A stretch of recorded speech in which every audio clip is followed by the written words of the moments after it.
কুয়েটের ৩৭ শিক্ষার্থীদের বহিষ্কার আদেশ প্রত্যাহার করেছে প্রশাসন।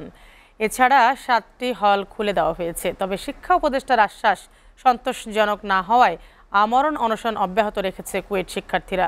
উপদেষ্টা জানিয়েছেন, তদন্ত কমিটির প্রতিবেদন অনুযায়ী শিক্ষার্থীদের ওপর হামলায় জড়িতদের বিচারের আওতায় আনা হবে। এদিকে শিক্ষার্থীরা বলেছেন, ভিসি পদত্যাগ না করা পর্যন্ত আন্দোলন চলবে।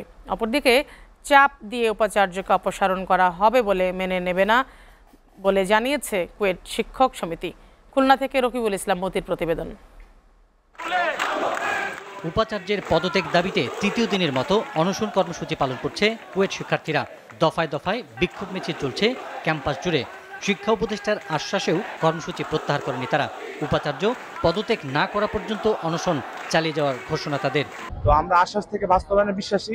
আমরা সবাই যতক্ষণ না পর্যন্ত এটা বাস্তবায়িত হবে, ভিসি মাসুদ স্যার যতক্ষণ না পদত্যাগ করবে, আমরা অনশন ভাঙছি। 4 জন গুরুতর অসুস্থ হয়ে গেছে, তো তাদেরকে আমরা যত দ্রুত সম্ভব তৎক্ষণাৎই মেডিকেলে পাঠাইছি। তারা এখন মেডিকেলে চিকিৎসাধীন আছে। আমরা শিক্ষার্থীরা এক দফা যে দাবি অপসারণ ছাড়া অনশন ভাঙবো না।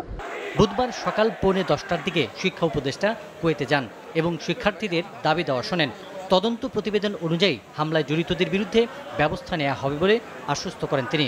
বিশ্ববিদ্যালয় পরিচালনার জন্য নির্দিষ্ট আইন রয়েছে এবং সেই আইনের মধ্যে থেকেই আমাদের যে ইনকোয়ারি কমিটি, অত্যন্ত কম্পিটেন্ট ইনকোয়ারি কমিটি, তারা সেই আইনের মধ্যে থেকেই তারা সুপারিশ করবেন বলে আমরা আশা করছি এবং সুপারিশটা পাওয়ার সাথেই আমরা চেষ্টা করব যত দ্রুত সেটা কার্যকর করা যায়।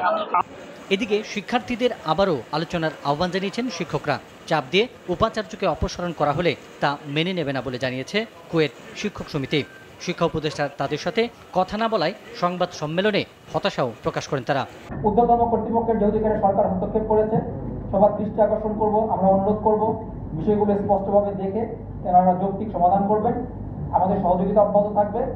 গত 21 এপ্রিল বিকাল থেকে কুয়েটের স্টুডেন্ট ওয়েলফেয়ার সেন্টারের সামনে আমরণ অনশন কর্মসূচি পালন শুরু করেন 32 শিক্ষার্থী। এখন পর্যন্ত অসুস্থ হয়ে পড়ায় 7 জনকে মেডিকেল সেন্টারে নেওয়া হয়েছে বলে জানিয়েছে শিক্ষার্থীরা। এসিটিভি নিউজ ডেস্ক।